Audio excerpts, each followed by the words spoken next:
thanks for taking the time to talk with us. Specifically, I'd like to talk with Tom Marshburn first, since he is of Statesville, North Carolina. I know you've been on one spacewalk. What is next for you? The second spacewalk of 3 for me, and we're going to be going out and doing another spacewalk tomorrow, myself and Chris Cassidy. And Julie is going to be supporting us with robotic arm operations, and David Wolf here to my right will be up in the flight deck of Endeavour watching us and making sure we're doing the right thing. So I haven't looked too much past that for right now, at least. Well, one more question for you right now, Tom, if I may. You were an emergency room physician. You are a doctor. There you are as an astronaut, spacewalks that you're doing, I presume living life the way you want to. How has the transition been for you? Pretty challenging transition. Working in space is very unique. I wouldn't say there's any one profession that prepares you completely. David Wolf to my right here is a physician as well. So you get used to working with teams, working in some stressful situations, but there's still a lot of new things here. It's very exciting, though. It's a lot of fun, and it's a great team to work with, and great to put together all the skills that everybody has and work as a team. It's wonderful. You know, Endeavour's on a mission. You're there at the International Space Station. I understand there are 13 of you sort of living together at this time. Give us an idea of how much space all of you have to live in, and how is that?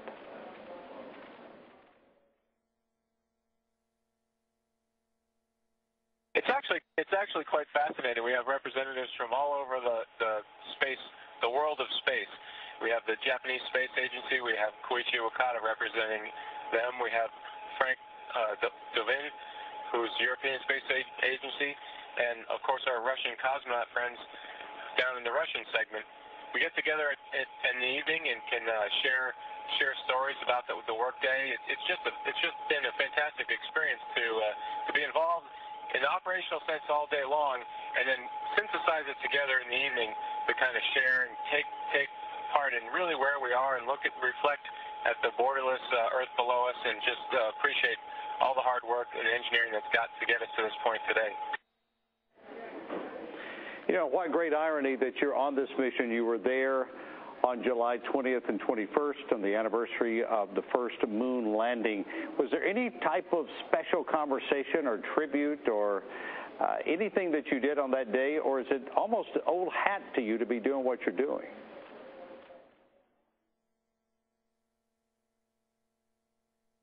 Well, we do have a moon rock up here. We brought it out at the dinner table. But, of course, Neil Armstrong went to Purdue, and so did I, and we always looked up to him. The way the students are inspired by the current space program.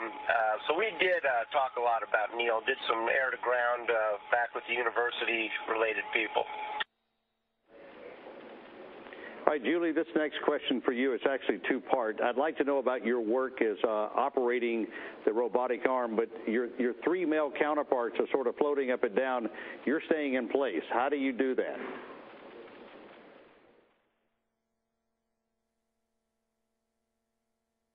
I don't know. I just stay put, and I tell them not to touch me because otherwise they destroy my equilibrium. For the robotic work that we do on station, this is a very heavy spacewalking robotics mission where we most of the time work in tandem or work at the same time with our colleagues on the ground at Mission Control. So it is very exciting work. I call it the robotics work probably has as much adrenaline in it because of the intricacies that it requires, that a spacewalk has calorie in it because these guys have to expend so much effort even to just go about. What is amazing, though, is that we can do it in a safe manner and be able to construct this orbital laboratory that we're in now, and it's a fantastic achievement, just barely 40 years after the first time we walked on the moon. You know, speaking of that, the Apollo astronauts were at the White House this week. They encouraged President Obama to move forward with a plan of a manned mission to Mars. Is that a good idea? If so, would any of you want to be part of that?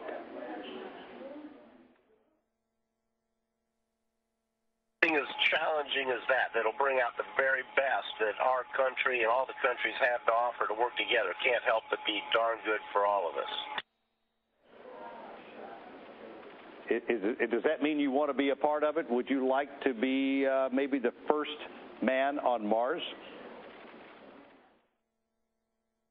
Of course, but I think it'll be somebody either their age or even younger, one of the new classes or one of the younger people watching this program. It's going to take us a while to get to Mars.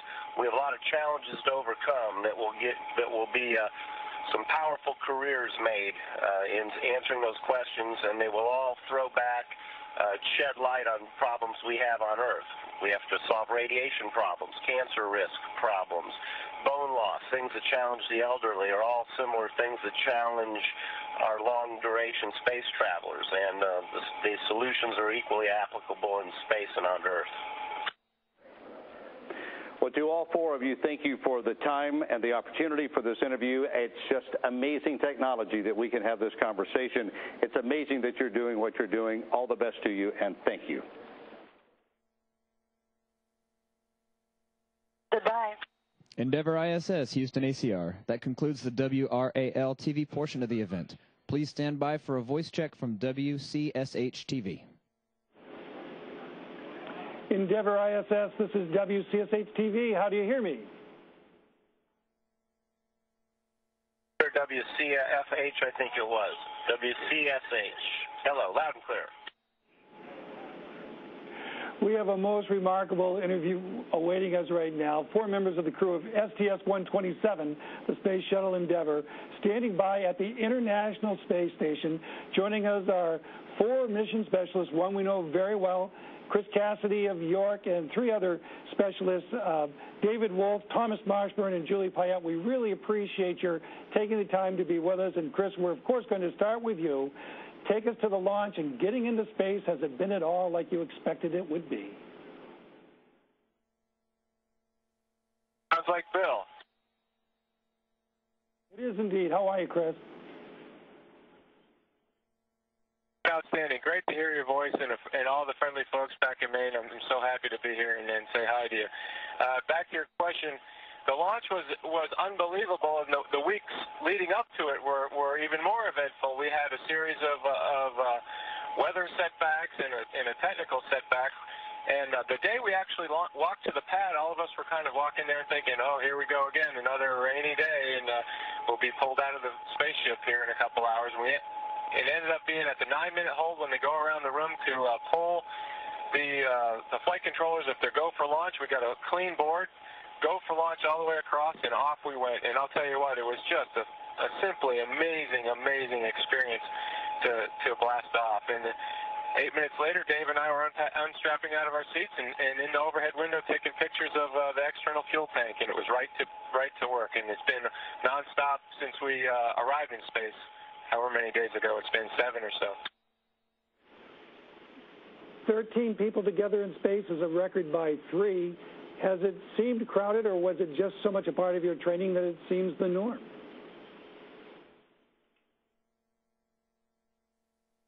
You know, it really doesn't seem crowded. The modules are fairly decent size. They're not huge, but there's enough of them and enough nooks and crannies and turns where folks are kind of working their procedures and doing their things in different sections.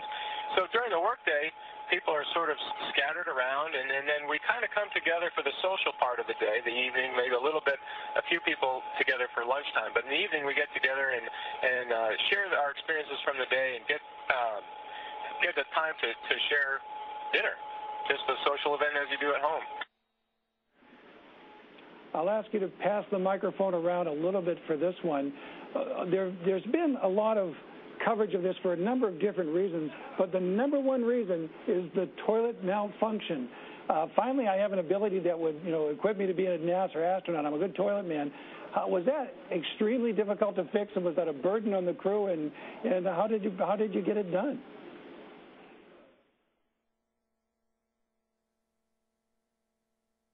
Well, we actually